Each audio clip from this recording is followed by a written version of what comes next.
হঠাৎ তুমি পিতা পিতা রবে কেন কৈলাসে করেছ বাবা অপবিত্রীদেব, তুমি তো সকলেই জানো আমার জন্মের পর আমার পুজো করলো গোলকবাসী নারায়ণ, আশ্রয় দিল বলে পাতালপুরে এই নাগকুলকে রক্ষণাবেক্ষণের কারণ।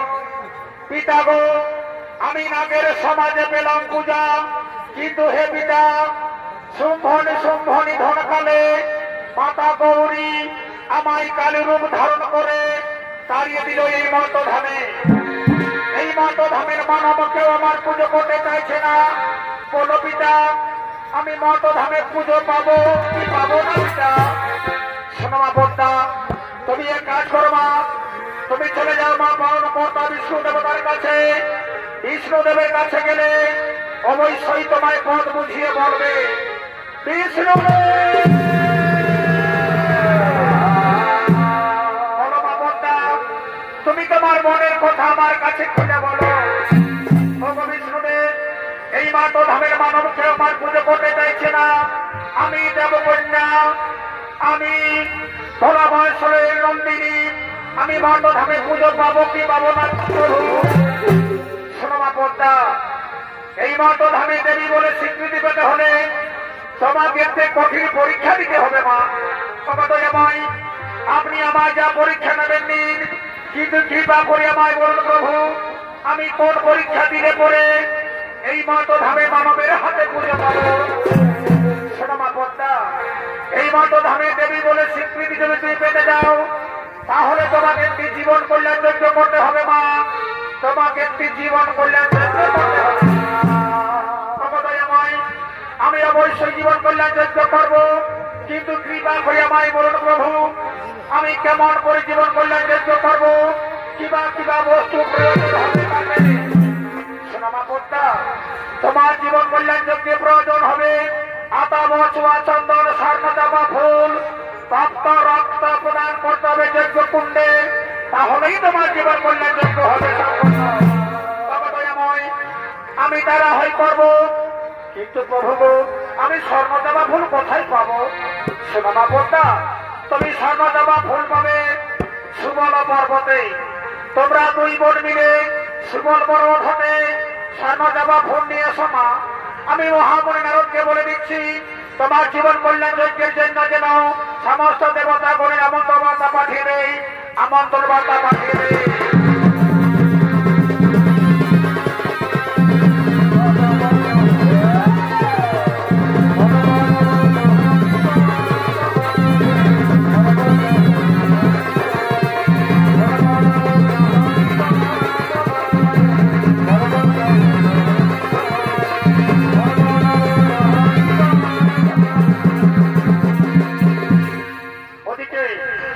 শিবল পর্বতকে বলা হয় নন্দনকানন।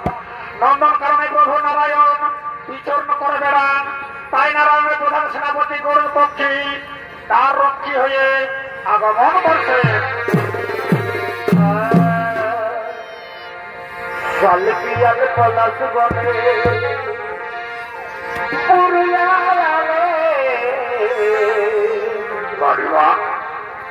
তোরা মাতাই যাবি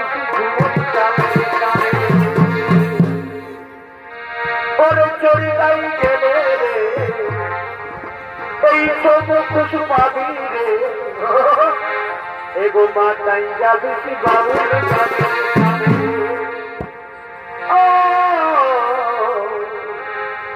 এই মাতাই যাবি বাবুর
আমি শিবল পর্বতের দ্বারে তার রক্ষী রয়েছি। কোথায় যাবি তোরা দুইজন? ওরে পক্ষীবর আমি হলাম নেতা সখী, সঙ্গে আছে আমার ভগ্নী বিশহরী। আমরা শিবল পর্বতে যাব স্বর্ণচাপা ফুল তুলিবার করে, তুমি আমাদের দ্বার ছেড়ে দাও। তাহলে তোরা দুই বোন হরিষ্কর্তু নন্দন, তোদের পিতা আমার জন্ম জন্মান্তর ধরে বিবাদ হয়ে রয়েছে, আর আমি তোদের ছেড়ে দেবো শিবল পর্বতে? না, আমি তোদের দুজন বোনকে আজ পেট করিয়ে চিবিয়ে চিবিয়ে খাবো। আয় আয় তোরা, তোদের আমি চিবিয়ে চিবিয়ে খাবো।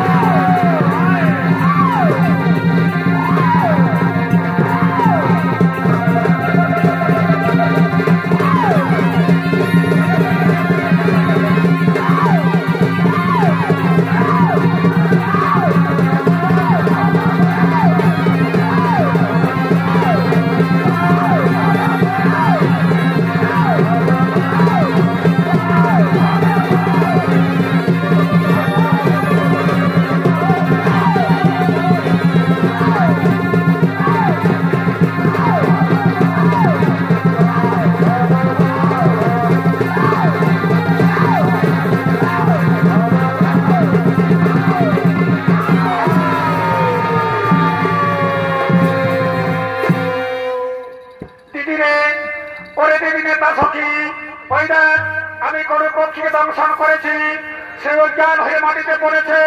চল দিদি, এইবার আমরা যাব মনের আনন্দে সুমন পর্বতে স্বর্ণচাপা ফুল পরিবার করে।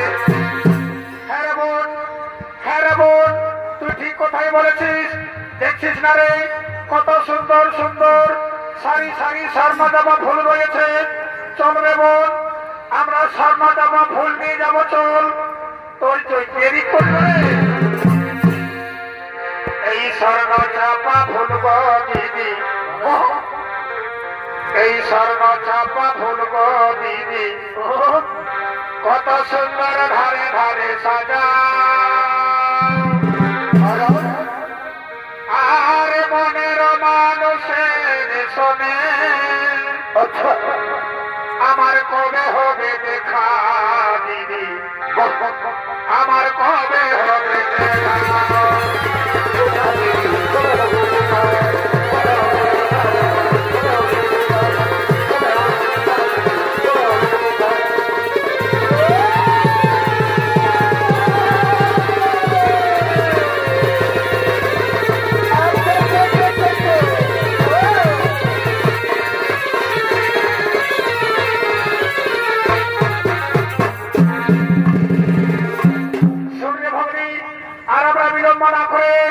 স্বর্ণচাপা নিয়ে নেব। চল রে বোন, তোর যজ্ঞ করবার পরে। দিদি রে, তুই ঠিক কথাই বলেছিস, কিন্তু দিদি রে আমি তো গরুর পক্ষীকে ও কারণে দংশন করেছি। আমি গরুর পক্ষীকে হইতে বিষ শোষণ করে নেব। আয় আয় রে বিষ, গরুর পক্ষী রঙ্গ ছাড়ি। ডাকিতেছে বিষের দেবতা বিষহরি, ডাকিতেছে বিষের দেবতা।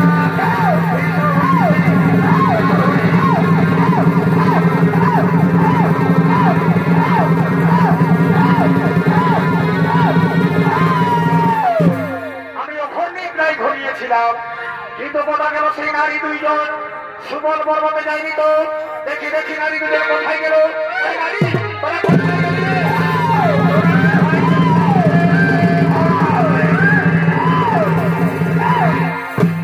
ওদিকে মনসার জীবন বলার যোগ্য সম্পন্ন করার জন্য মহাবনের আলোকের আমন্ত্রণে সমস্ত দেবতাগণ আগমন করছে।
কৃষ্ণ গোবিন্দ গোবিন্দ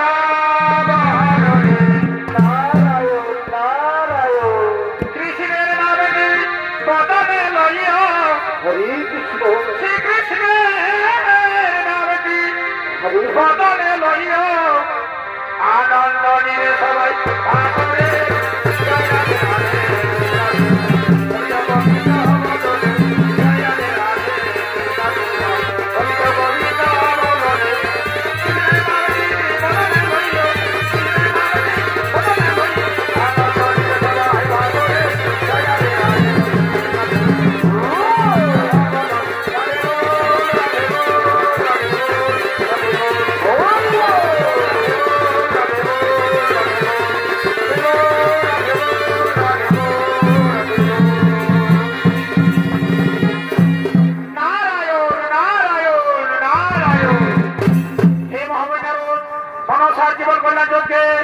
সমস্ত দেবতাগণের আমন্ত্রণ বার্তা পাঠিয়েছেন তো।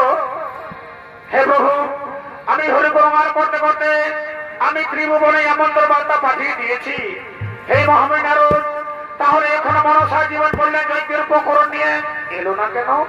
আসছেন প্রভু, ওই তো সমস্ত জীবন কল্যাণ যজ্ঞের উপকরণ নিয়ে তারা দুই বোন এই মুহূর্তেই আসছে।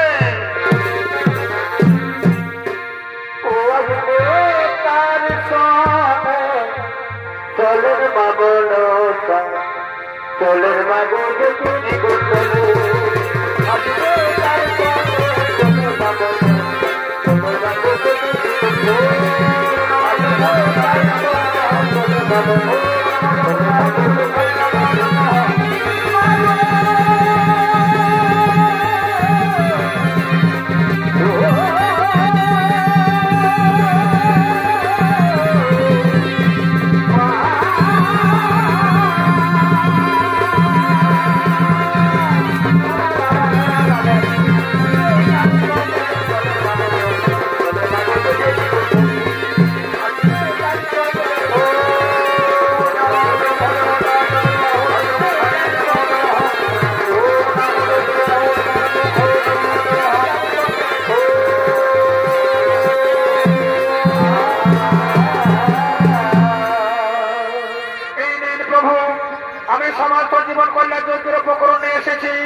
এই মুহূর্তে আমার জীবন কল্যাণ যজ্ঞ আপনি শুরু করে দেন প্রভু। হেমা বদ্দা আমরা সমস্ত দেবতাগণ তোমরা দেখাইছিলাম মা, এই মুহূর্তে তোমার জীবন কল্যাণ যজ্ঞ আমি সম্পন্ন করব।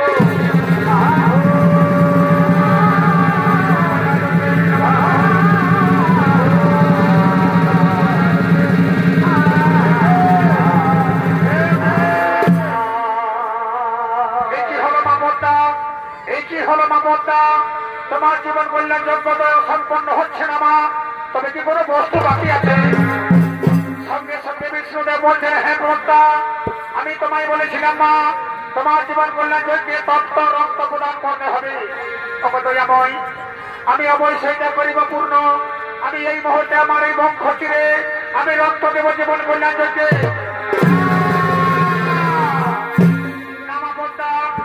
তোমার বক্ষ চিরে রক্ত দিলে তোমার জীবন কল্যাণ যজ্ঞ তো সম্পন্ন হবে না মা।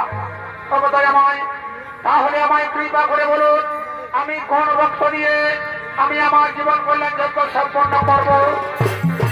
শোনো মা বদ্দা, তোমার জীবন কল্যাণ যজ্ঞ যদি তুমি সম্পন্ন করতে যাও, তুমি যদি ত্রিভুবন মাঝে দেবী বলে পুজো পেতে যাও, তাহলে তোমার একমাত্র শিশু সন্তান, তোমার একমাত্র গর্ভের শিশু সন্তান আস্তিকের মন্ড ছেদন করে রক্ত দিতে হবে।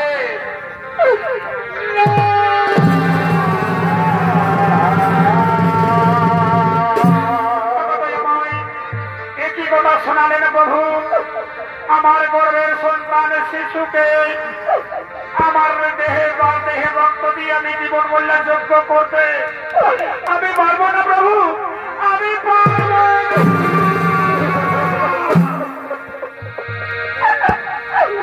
চাই না।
মন্থনের তালগুণ বিষয় ভাগে তুলে দিলে আমার উপর দিনে নাই যখন মাঝারে দেবীর সম্মান যৌবন কালে ছেড়ে গেল স্বামী মোর এক সন্তান গর্ভে ভরলাম সেই সন্তানের মুখ চন্দন হেরি আমি ভুলে গেছি স্বামী বিহনের কথা আজ সেই সন্তানকে ফিরে দিতে চাও পিতা না পিতা না আমি পারবো না।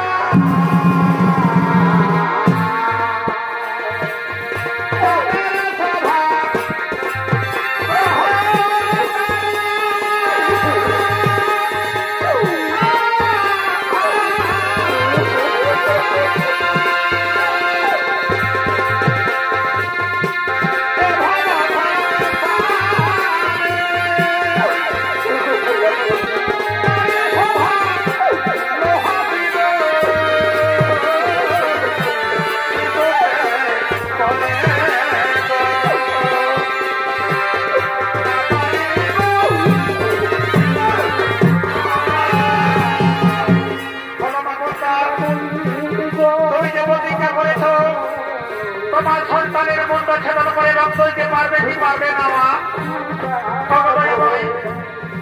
আমার সন্তান তো আমার কাছে নেই প্রভু সে শৈশবকালে চলে গেছে তপস্যা করার জন্য চলে যাওয়ার সময় একটি কথা বলে গেছে মা গো তুমি যদি কোনোদিন বিপদে পড়ো আমায় করিবে স্মরণ করে আমার শিশু পুত্র আসতিক করে আমার গর্বের সন্তান তুই কোথায় আছি পুত্র তোর ভাগিনী মা বড় বিপদে পড়েছে রে তুই মায়ের কাছে ছুটে আসবি রে যদি মায়ের ডাক শুনতে পাস ওরে পুত্র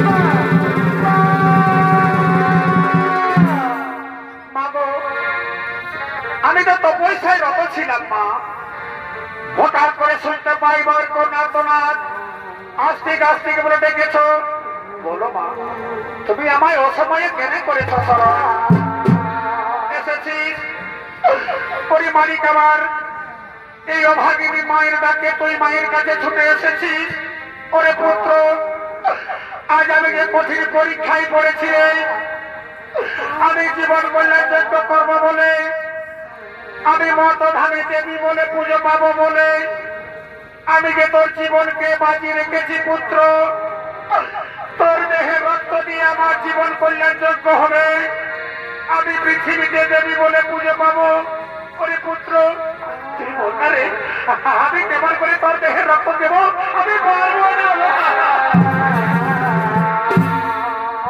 বাবু এর জন্য তুমি কাঁদছো তুমি কেন না মা মা গো কত মায়ে তো কত সন্তানের জন্ম দেয় সেই সন্তান যখন একদিন মারা যায় তার এই নশ্বর দেহটা শ্রীগান তো করেছিলে খায় তুমি ধন্য মা আমায় গর্ভে ধারণ করেছিলে আমার দেহে রক্ত দিয়ে তোমার জীবন কল্যাণ যজ্ঞ সম্পন্ন হবে তুমি পৃথিবীকে দেবী বলে পুজো পাবে এর জন্য কাঁদছো কেন না মা তবে মা গো একটি বড় আমার দুঃখ রয়ে গেল মা তোমার যৌবন কালে পিতা তোমাকে ছেড়ে অন্যত্রে কোথায় চলে গিয়েছে আর আমি তোমার সেই গর্ভের শিশু সন্তান আমি একটু মায়ের সেবা করতে পারলাম না মা আমি সেবা দিতে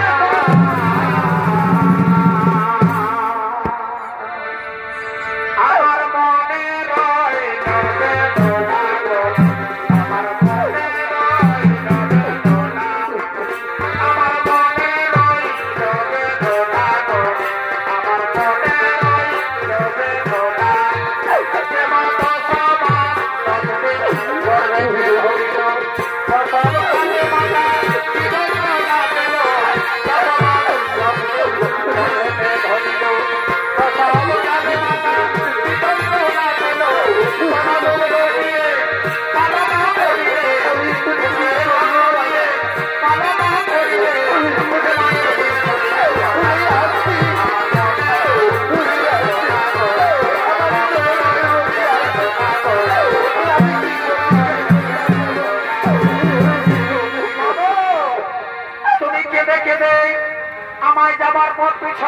দিও না মা, আমার যে পরে যাওয়ার সময় হয়ে গেছে মা।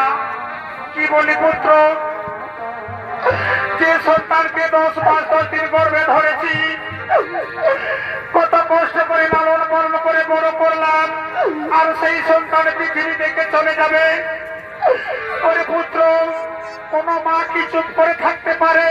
তুই বল না রে, কোন মা কি চুপ করে থাকতে পারে?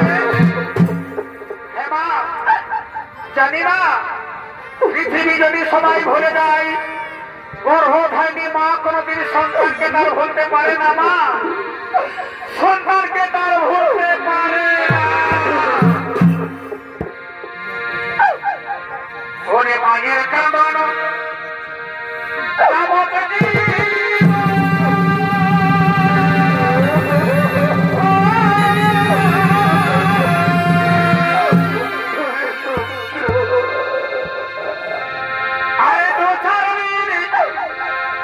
ভাই বোনের কাঁদন,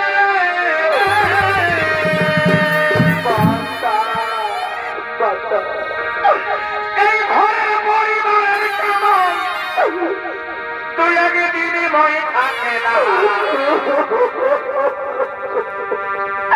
আমার গর্ভধারণী জনম দুঃখিনী সুখের দরদি আমার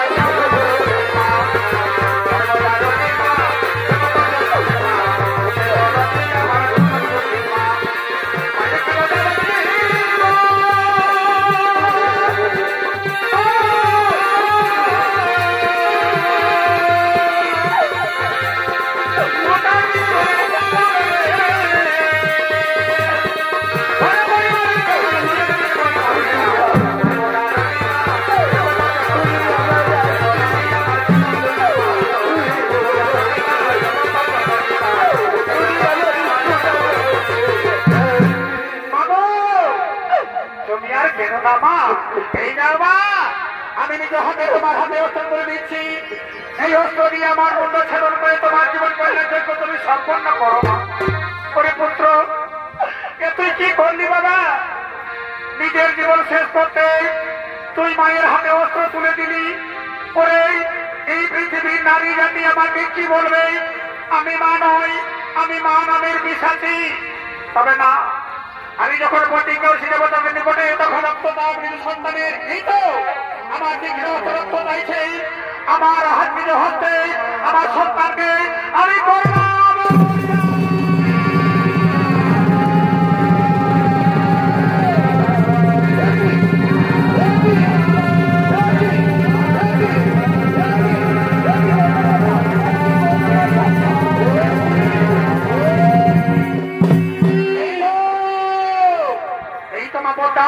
তোমার জীবন কল্যাণ যজ্ঞ সম্পন্ন হলো মা। যজ্ঞ কুণ্ড দাও দাও করে তোলা হলো। জয় মা মনসাজি, জয় মা বিশ্বহরিণী, জয় মা পদ্মাবতী, সৃষ্টিকর্তা ব্রহ্মদেব। আমি হয়তো কোনদিন আমার সন্তানকে কোলে ফিরে পাবো না ঠিকই, তবে হে প্রভু, একটি আমার প্রশ্ন আছে আপনার উপরে। বলো মা, তোমার কিসের প্রশ্ন আছে? এই সৃষ্টিকর্তা ব্রহ্মদেব একদিন পরীক্ষিত রাজার পুত্র রাজা জন্মেঞ্জয় করেছিল সর্পযজ্ঞ। সেই দিন আমার এই শিশু পুত্রটি করেছিল আপনার সর্পকুলকে রক্ষা। ভবিষ্যৎ যদি কোনদিন কোন রাজা বা রাজপুত্র করে থাকে সর্পযজ্ঞ, তাহলে কে রক্ষা করবে আপনার সর্পকুল? মুছে যাবে তোমার দয়াময় সৃষ্টিকর্তা কশ্যপ ঘটে গোত্র নেতা। সঙ্গে সঙ্গে বিশ্ব দেবতা বলছেন, হে ব্রহ্মদেব, হে ব্রহ্মদেব, হে ব্রহ্মদেব। কর্তা ঠিক কথাই বলেছেন। আস্তিক এমনি প্রয়োজন আছে, আস্তিকের পুনর্জীবন অভিধান করুন প্রভু। এই বিষ্ণুদেব, এই সমস্ত দেবতাগণ, আমি সকলের কথা বোঝাই আস্তিকের পুনর্জীবন এই মুহূর্তে দান করব।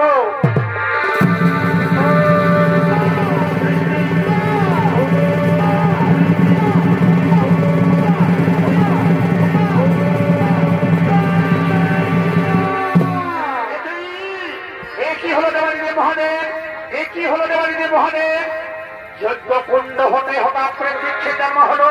বলো বলো মহাদেব, এই বৃক্ষের বিবরণ তুমি বলো। সেনা ব্রাহ্মণের, সেনা সমস্ত দেবতাগণ, আস্তিকের রক্ত পড়ল যজ্ঞ কুণ্ডে।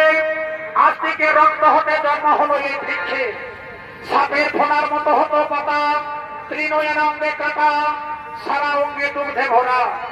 দুগ্ধ বৈশ্য বালকের রক্ত হতে এই বৃক্ষে জন্ম হলো, তাই এই বৃক্ষর নাম দিলাম সিদ্ধ বৃক্ষ।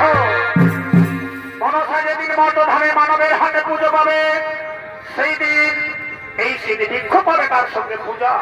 এই সিদ্ধ বৃক্ষ ছাড়া মনসা পূজা হবে না সম্পন্ন। তাই তো সমস্ত দেবতাগণ আমরা মনসার গুণগান করতে করতে নিজ নিজ আলয়ে করিব গমন। জয় জয়